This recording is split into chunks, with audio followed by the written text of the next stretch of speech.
अखिलेश यादव ने उपचुनाव नतीजों पर कहा कि बीजेपी की ये 12 साल की नीतियों का परिणाम है। उन्होंने आरोप लगाया कि बिना प्रशासनिक दबाव और बेईमान के चुनाव होने पर जनता अपना गुस्सा दिखा रही है। यह बीजेपी की हार नहीं, जनता का फैसला है। भारतीय जनता पार्टी के कार्यकर्ताओं पे कुछ बाकी बचा ही नहीं है और 12 साल का ही रिटर्न गिफ्ट मिला है बीजेपी को।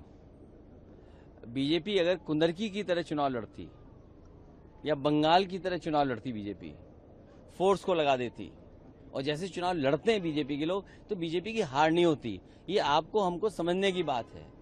उन्होंने बिना पुलिस प्रशासन को लगा के, बिना बेईमानी किए, बिना ईवीएम पे कुछ घोटाला किए देखना चाहते थे कि कितनी नाराजगी है उन्हें। इसलिए धोखे में मत रखो आप भी, और ना हम धोखे में हैं।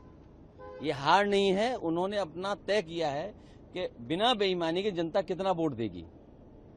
अगर कुंदरकी जैसा चुनाव लड़ते, रामपुर जैसा चुनाव लड़ते, यूपी के बाई इलेक्शन थे उस तरह चुनाव लड़ते, तो क्या बीजेपी हारती? क्या बंगाल में हमने नहीं देखा कैसे चुनाव था?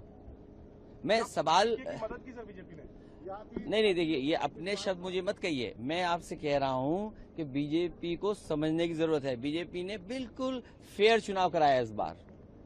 पुलिस प्रशासन नहीं लगाया।